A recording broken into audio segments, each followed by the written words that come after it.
Retour sur les matchs des U15 sénégalais contre les U15 du Maroc. Bon, il y a de quoi se poser des questions par rapport à l'âge des joueurs.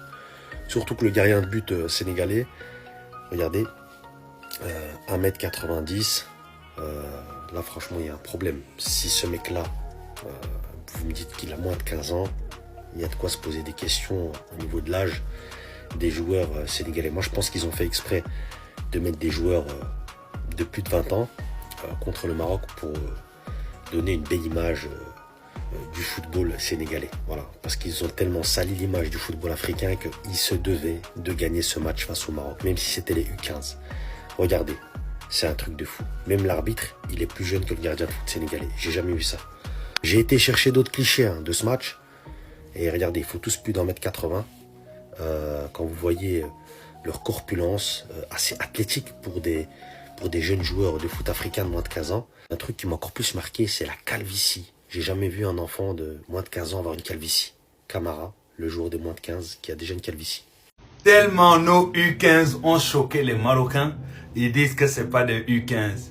Je vous comprends, parce qu'ils sont trop forts, ils sont magnifiques, extraordinaires sur le terrain. Flip-flap, tiki-taka.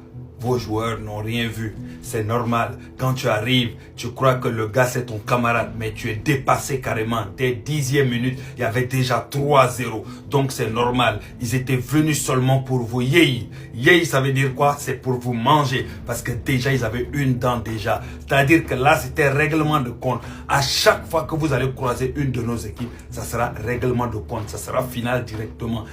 On vous a dit, c'est le derby que vous avez créé comme ça. Donc, à chaque fois que vous allez nous croiser, il faut être prêt. Parce que ceux qui vont vous arriver face à vous là, ils viennent en mode boulet canon pour tout casser.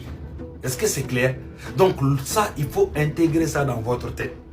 Et je vous comprends que vous soyez choqués. Ils sont trop forts. Oui, même moi-même, ils m'ont choqué.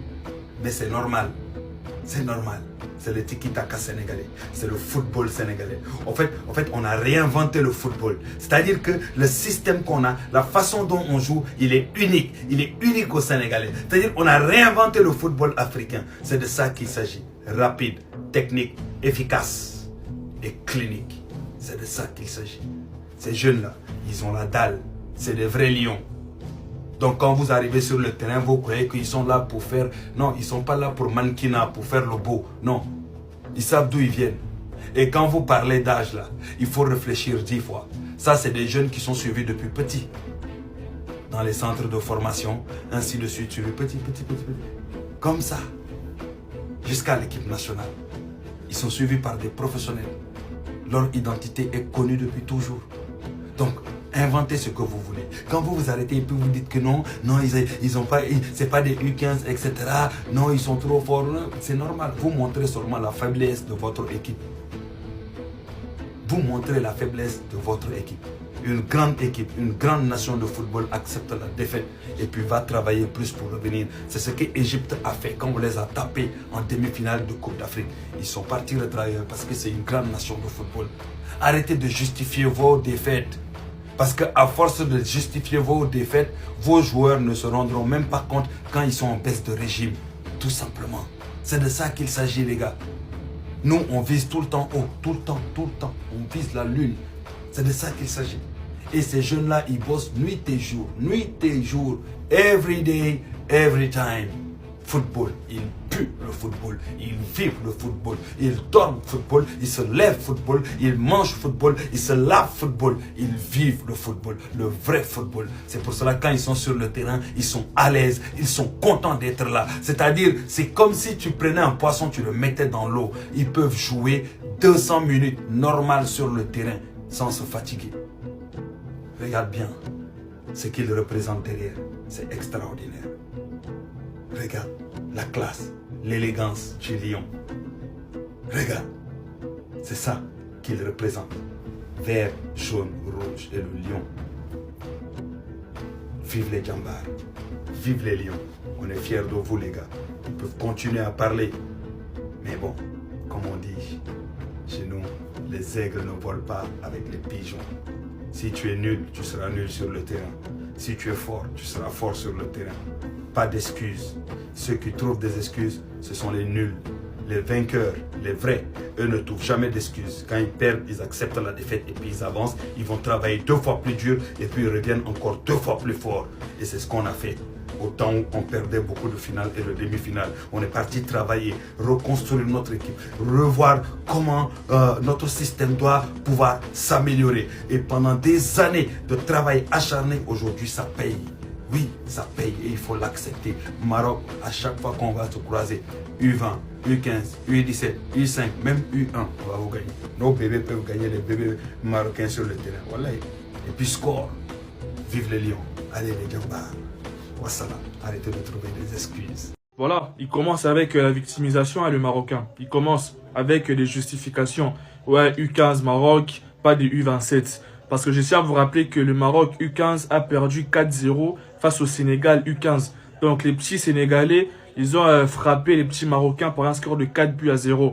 Et puis après la défaite, les Marocains commencent à chercher des excuses. Ouais, c'est des joueurs sénégalais, ce ne sont pas des U15, ce sont des U27, ce sont des vieillards, ce sont des grands, ce ne sont pas des petits, ceci, c'est là. Ils commencent à chercher des excuses, ils cherchent des raisons, et puis voilà. Mais les Sénégal, ils ont battu le Maroc 4-0. Ils sont qualifiés pour les demi-finales, je crois, du championnat scolaire africain U15. Et le Maroc va jouer la 3e place face au Bénin. Donc le Sénégal est en finale. Et puis voilà. Hein. Donc les Marocains, il faut arrêter avec ça. Il faut accepter la défaite. Vous aviez perdu. Acceptez la défaite. Ça arrive à tout le monde de perdre. Ou bien c'est parce que c'est le Sénégal qui vous a battu. Je ne sais pas. Il faut accepter la défaite. Dans un match de football, il y a tout résultat. Match nul, victoire et défaite. Vous avez perdu 4-0, il faut assumer. Il ne faut pas chercher des excuses. Ouais, ce ne sont pas des U15, ce sont des U27. Arrêtez avec ça les Marocains. Voilà. Vous avez perdu, assumez. Qu'est-ce que j'ai fait pour mériter ça? Pourquoi à chaque fois qu'il se passe quelque chose entre le Maroc et le Sénégal, ça doit toujours retomber sur moi? Non mais c'est une dinguerie les gars. C'est une dinguerie. Donc là, un match des U15 entre le Maroc et le Sénégal.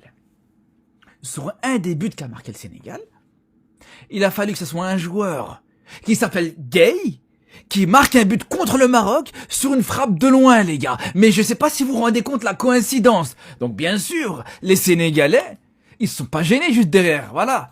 Fallait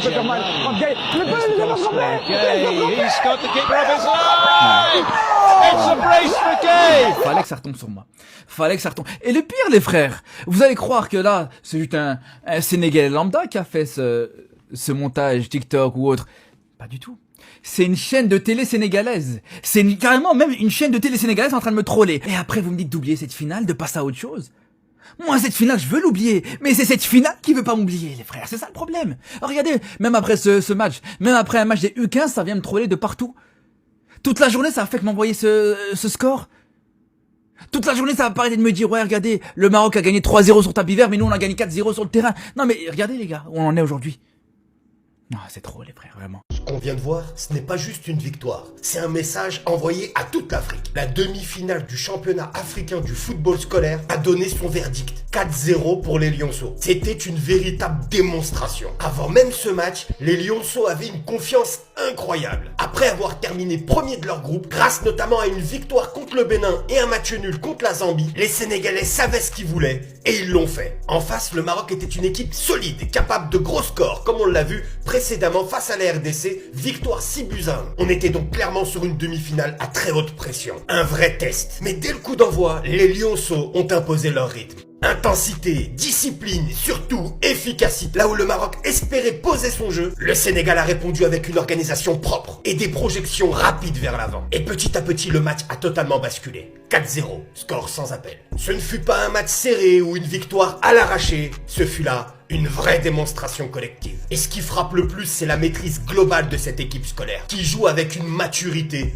impressionnante. Déplacement millimétré, gestion des temps faibles, des bonnes prises de décision, une maturité qu'on avait déjà observée face à la Zambie, où ils étaient restés calmes et sans pression. Et si le Sénégal s'est imposé de cette manière, c'est surtout parce qu'ils ont bien respecté les consignes. Ils étaient disciplinés tactiquement et chaque joueur a bien respecté son rôle. Associé à ça des transitions rapides vers l'avant, ça paye cash. Mais surtout ce qui m'a impressionné, c'est la solidité mentale qu'a eu ces Lionceaux. Une impression que rien ne pouvait leur arriver, car ils étaient concentrés de bout en bout. Le 4-0 4-0 ne reflète pas uniquement une qualification en finale face à l'Ouganda, mais montre un signe fort de la qualité de la formation sénégalaise et de l'évolution du football africain, qui confirme que la génération future risque d'être encore plus belle. Vos avis en commentaire. Les gars, ça va jamais finir. On parlerait déjà d'un nouveau scandale. C'est alors même que les U15 du Sénégal infligeaient 4-0 au Maroc cet après-midi, obtenant du coup un aller simple pour la finale, qu'ayant vu cette vidéo après le match où les Marocains seraient en train de crier au scandale, au vu du fait qu'il y aurait tout simplement une grande différence d'âge, en tout cas selon leur dit, entre les U15 du Maroc et les U15 du Sénégal, où vous pouvez d'ailleurs apercevoir les U15 du Maroc ci-dessus, où les Marocains sont allés jusqu'à dire qu'il n'y aura pas eu de réelle vérification d'âge, selon leur dit.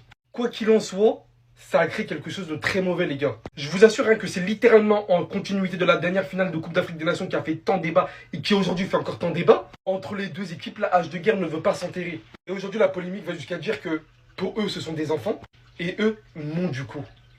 Je ne suis pas là pour calomnier, donc bien évidemment que je ne prendrai pas parole sans réelle confirmation de quoi que ce soit. Mais selon les faits présents pour l'instant en tout cas, gagner 4-0 en demi-finale de Coupe d'Afrique contre le Maroc, qui est l'un des plus grands viviers de l'Afrique actuellement, et obtenir une place de la finale, le Sénégal ne cesse de m'épater pour l'instant. Non franchement, c'est beaucoup trop fort. Les gars, je baisse les bras. Les Sénégalais, vous voulez pas laisser les Marocains. Vous voulez pas, hein, jusqu'au U15. Jusqu'au U15. Aujourd'hui, il y a eu un match U15, demi-finale entre le Maroc et le Sénégal. Il y a eu 4-0 pour le Sénégal. Vraiment, en fait, le Sénégal, ils veulent rien lâcher contre le Maroc. Ils ont dit quoi? Dans toutes les compétitions, on va les taper. Voilà, toutes les compétitions, les Marocains, on va les taper. Les Marocains, vous aimez bien dire 0 tir cadré quand c'est l'Algérie qui joue. Vous avez fait combien de tirs cadrés aujourd'hui? Combien de tirs cadrés vous avez fait aujourd'hui? 0 tir cadré. En tout cas, ça promet, franchement, les gars. La nouvelle génération du Sénégal, tu vois que même jusqu'au U15, ils sont chauds. Je sais pas, c'est quoi le projet du Sénégal? Vous voulez être quoi? La meilleure équipe du monde, en fait, c'est ça? Les Sénégalais, vous voulez être la meilleure équipe du monde, concrètement. Officiel, le Sénégal ira en finale du championnat africain de football scolaire. Ça, c'est une compétition organisée par la CAF pour les U15. Et là, aujourd'hui, le Sénégal a surclassé le Maroc 4-0, net, sans bavure. C'était une totale correction. Franchement, aujourd'hui, là, c'était une totale correction. En tout cas, bravo les Sénégalais, bravo. Excellente performance, 4-0, net, sans bavure, il n'y a rien à dire. Bravo à vous les petits jeunes, bravo les jeunes. En fait, là, vous les petits lionceaux marocains, là, quand on vous parle, vous n'écoutez pas. Hein. Ce que vos grands frères n'ont pas pu faire, si les lions de la Teranga du Sénégal, 2 fois champions d'Afrique, c'est vous les petits lionceaux faibles, fébriles, vous allez faire. Mais vraiment, comment on peut se comporter comme cela? Parce que ça là, ce n'est pas une défaite, c'est une humiliation désastreuse, macabreuse, dangereuse, toxique. On peut vous gagner 1-0, 2-0, ça va. D1, ça va. Mais non, on vous a gagné 1 but, 2 buts, 3 buts, jusqu'à 4 buts. C'est pour vous dire que tout ça, c'est la faute de vos grands frères. Si vos grands frères marocains avaient accepté que le Sénégal soit champion tranquillement, sans bruit, sans scandale, les lionceaux de la Teranga allaient vous battre peut-être 1-0, D1. Mais quand vos grands frères marocains, lions de la classe, sont impolis, mauvais perdants, et que actuellement ils énervent farouchement les Sénégalais, voici pourquoi les lionceaux ont décidé de vous donner une correction supplémentaire. C'est-à-dire que, après que les lions de la Teranga ont battu vos lions marocains, et par la suite, le lion de la Teranga a été champion d'Afrique, et que les Marocains n'ont pas désiré, et que les Marocains sont partis prendre la CAF pour retirer la Coupe d'Afrique au Sénégal, tout ça, c'est énervé les Sénégalais. Son grand comme son petit frère. Voilà maintenant que les lionceaux vous ont frappé, vous ont déchiqueté, vous ont amoché. On peut humilier enfin des gens comme ça. Les lionceaux aussi, vraiment. Gagnez doucement. Les Marocains, ce sont nos petits frères. Hein? C'est les grands frères qu'on déconne. Comment vous pouvez mettre toute une colère sur les petits frères marocains? Ils ont fait quoi? C'est pas bien. C'est dangereux. Les lionceaux marocains aussi. À 2-0, il fallait fuir. À 3-0, il fallait quitter le match. Vous restez. C'est ça, c'est votre problème. 4 buts. Ça, c'est pas une défaite, c'est une humiliation. Les lionceaux aussi, je n'aime pas les choses comme ça. Quand c'est trop facile comme ça, c'est pas bien. Oh, vraiment. Bonne victoire. C'est qui est sûr, retourner au Maroc. Hein? C'est la commission qu'on vous donne. 4-0. C'est bon pour vous? Ciao. On rentre son. jërëjëf waaw nangi fere waaw nanga def waaw maane jërëjëf légende jërëjëf fii Pape Dio jërëjëf Pape Gueye jërëjëf